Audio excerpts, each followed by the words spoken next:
Behind me are the graves of 11,148 German soldiers who never made it home from the First World War. Most of them died during the Battle of Verdun.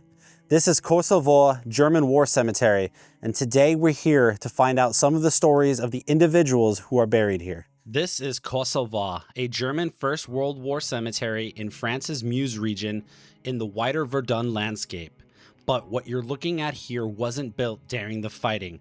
Most of these men were first buried where they fell in temporary battlefield graves scattered across the sector.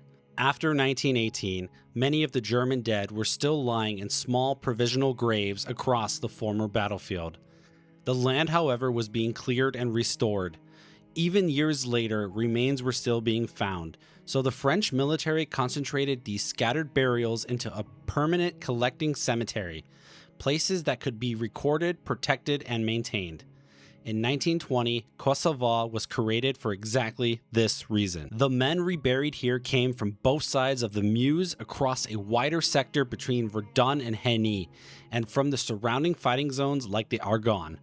Many were first buried during the early fighting in 1914, then during Verdun in 1916, and again in the summer of 1917, and in the final battles of September and October 1918, and burials continued for years as the battlefields were cleared. Today, 11,148 First World War dead lie here. Among them are 11,085 Germans, 62 Austro-Hungarians, and 1 Russian casualty. Most of them, specifically 8,611, are buried in individual or group graves that you can actually stand in front of. But for the rest, there are 2 communal graves that hold 2,537 men together. And for 1,501 of them, the names are still known to us today. The rest are here without even that last piece of identity. This cemetery has been cared for over the generations. The Volksbund began maintaining it in 1926. In 1943, around 6,000 additional German First World War dead were moved here from cemeteries in the Meuse Valley and from hard-to-reach regimental cemeteries in the Argonne. After the Franco-German War Graves Agreement in 1966, the cemetery was given its final long-term design, and in 1978, the temporary markers were replaced with the metal crosses you see here today. This place carries extra symbolic weight. It's not just where the dead are buried, it's where former enemies stood together. In 1984, the French president and the German chancellor stood together and turned the cemetery into a message about reconciliation. This cemetery isn't only about a story from the past, it connects to what's being done here today, right now. Since 2023, the Volksbund has been running an initiative called Operation Levi. It focuses on German Jewish soldiers from the First World War whose graves were later marked with the wrong religious symbol. Around 100,000 soldiers of Jewish faith served in the German military during the First World War, and about 12,000 of them were killed. During later reburials and consolidations, some Jewish grave markers were replaced by crosses. Operation Levi exists to correct that. So these men are finally marked in the right way again. And here at Consenvoye, one of the focal stories connected to that work is Josef Leiter. With that context, we can stop at a few names and bring this place down from a number to individual lives. This video was made in partnership with the Volksbund Deutsche Kriegsgräberfürsorge, the German War Graves Commission. Their mission is to recover war dead abroad, identify them when possible, bury them with dignity, and maintain these graves long term. They care for more than 830 war cemeteries in 45 countries, holding over 2.8 million war dead. And their online graves database lists more than 5.4 million names. February 1916, German Chief of Staff Erich von Falkenhayn launched the offensive on Verdun. That would become one of the longest and bloodiest battles of the war. That offensive became the fatal end for many of the soldiers who lie at rest here at Consenvoye German Cemetery. Verdun was essentially a meat grinder, a horrific loss of human life, and it is a reminder of the horrific aspects of war, how it ruins and shreds human lives, ending them abruptly, that not only affected the soldiers who died in them, but their families and the generations afterwards. now we're walking to the grave of an individual and we're going to hear his story. This person was a German Jew who, along with his brothers, fought in the First World War. He gave his life for his country, for Germany. Years later, his family was hunted and executed by the Nazi regime. This in particular story has a special significance to the German War Graves Commission, part of an ongoing project where they're going to correctly place his headstone to represent his faith. Together with Danny from the German War Graves Commission, we're going to tell you this individual's story and the significance behind it. So let's go there and let's hear it. So I'm standing here in front of the grave of Josef Leiter. It's a communal grave, so he's buried together here with his comrades. Joseph, together with his younger brothers Albert and Moritz, served as a soldier in the German army. All three brothers died during the First World War. Joseph had the rank musketeer, which means infantry in the Prussian army. The American-Israeli organization Operation Benjamin contacted us, made us aware that German soldiers of Jewish faith who died during the First World War were buried on our cemeteries without a proper headstone or without a proper indicator of their religious beliefs. And we did a lot of research in the past months and weeks to fix this and give their soldiers who made the ultimate sacrifice for Germany a proper indicator of their religious beliefs. So there will be a Star of David added to this communal grave to show the people that Josef Leiter was a Jew and he died for Germany.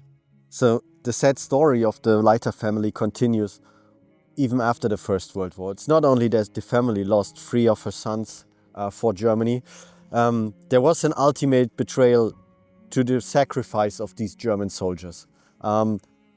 Later, after the Nazis came into power, 3 of the little sisters were murdered during the Holocaust. One in Grafenegg in the euthanasia center, and 2 were deported to Riga and then later murdered in the ghetto, in the forest of Riga Bikaniki. So the fate of Josef Leiter's little sisters who were deported to Riga brings a direct connection from this cemetery in Consenvoye to the Holocaust remembrance site in Riga Bikaniki forest, for which the Volksbund is also responsible. So we just heard the tragic story of Josef Leiter and what happened to his family after he gave the ultimate sacrifice, his life for his country. And the work that the Volksbund is doing on projects like this is why organizations like that is so important. It's not just about maintaining these grave sites. It's about doing the research to properly give a memorial to thousands of soldiers so we can have a place to remember the lives of the individuals who lost their lives in a respectful, memorial, non-glorifying way to respect the human life that was lost.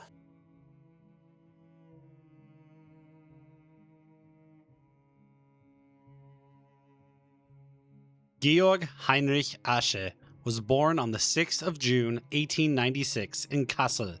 He grew up with a younger brother named Adolf.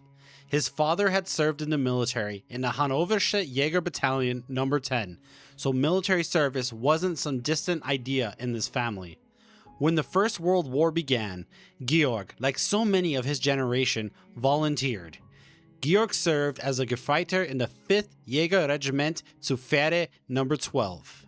On the 11th of July, 1915, Georg was killed near Venay-le-Château, during the fighting in the Argonne. After his death, he was first buried at a front cemetery connected to the Königs Infantry Regiment 145. Later, he was reburied again to Venay-le-Château, and eventually his remains were brought here. Today, Georg Heinrich Asche rests at Consenvoye in Block 3, grave 171. There's one more detail about him, and it's something you'll see again and again when you read into these stories. Georg had a little brother who also served in the military. His brother was an officer candidate in a Fusilier regiment. His brother was badly wounded, but survived the war. Georg didn't. And at the end of the day, Georg Heinrich Asche was only a 19-year-old kid who much rather had been at home than fighting in a brutal war that he never returned from. So if you've been to a German war cemetery before, you've probably noticed these black crosses that are on display. But did you know they have an actual symbolism to them? See, these crosses, they're supposed to represent an infantry group and the different classes among them. For example, your officers, your non-commissioned officers, and your enlisted men. So as you take a look around and see these crosses standing here overshadowing the graves here on the right, that's what they're representing. This is the story of Josef Geiger. From what we have from the sources, he was born on the 12th of September 1891 and lived in Dürmington in Wittenberg. When the war broke out, he joined up and he served as an ersatz reservist in the 3rd Company of the Infantry Regiment 124. He lost his life on November 26, 1914 near Venay-le-Château in the Argonne Forest in the first year of the war. He was only 23 years old. What survives of Josef today is his Sterbebild, his death card memorial with his photo on it. It doesn't explain much, it just looks at the facts, his name, his unit, and the 2 dates that mattered most, his date of birth and the day he died. Inside the card, there's a Bible quote about giving one's life and a prayer asking for mercy and peace. And the images do the same thing. One side is religious, one side is patriotic. It's a window how death like this was framed in 1914, especially during the first winter of the war when morale was crucial. Today, Josef Geiger lies here at Consenvoye in Block 2, grave 3577. That's why we stop at a name like this, to try to remember a story, a human life that was lost. He's not just a number, he was a person. He was a person that was only 23 years old when he lost his life, fighting in one of the most brutal wars humanity has ever seen.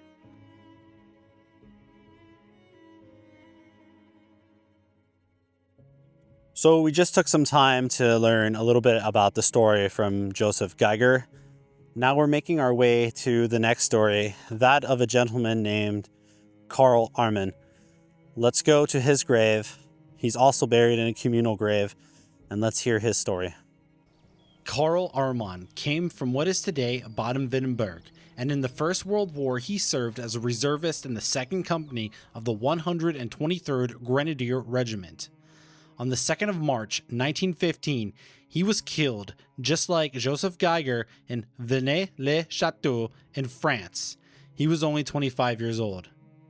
What we have beyond the basic record is his death card memorial.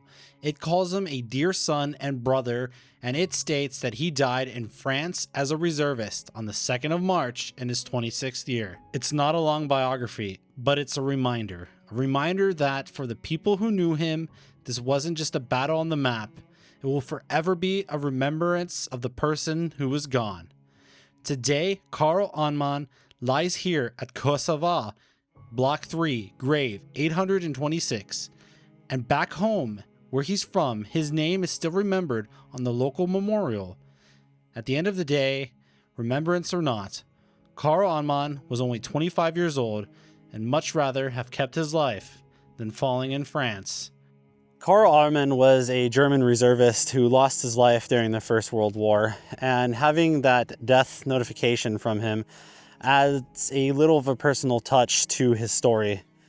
Unfortunately, I wasn't able to find more about him, but I'll post the sources that I used about his story in the description for further reading. Now we're making our way to the last story of today's video, that of a gentleman named Josef. Let's go to his grave and let's hear his story.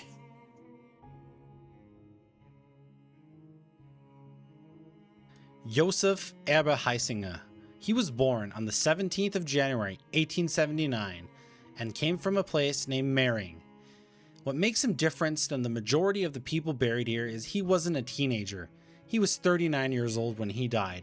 He got to live a longer life. In the war, he served as a Gefreiter with the Fuhrpartykolonie No. 25, a transport and supply unit. He was wounded so close to the end of the war by shell fragments on the 9th of October 1918. According to his Sterbebild, the death card memorial, he died on October 15th, 1918 at 9 p.m. after receiving last sacraments. He was first buried in Stani, and like everyone else in this cemetery, was reburied here at Consenvoye. Today he rests in Block 1, grave 985. And at the end of the day, Josef Eberheissinger was only 39 years old. A life longer than the majority of those lying here in this cemetery, but still too early to be parted from this world, with a life ahead of him. I wanted to add one more story to this video, a story of a man whose career path should have led him at a completely different route in life. This is the story of Karl Rapp. From what I can find from his death memorial card, Karl was born on the 4th of January 1890 in Waldmösingen. His memorial card says that he was on the path to becoming a priest. In the army, he served as a grenadier with regiment number 123. He lost his life on the 2nd of July 1915 in the Argonne Forest here in France. That's what we can honestly say from the sources that we have about him. And the end of the day, what matters is that Karl Rapp was a human individual that was only 25 years old. 25 years of dreams, hopes, and desires, all ending on that fateful day in July.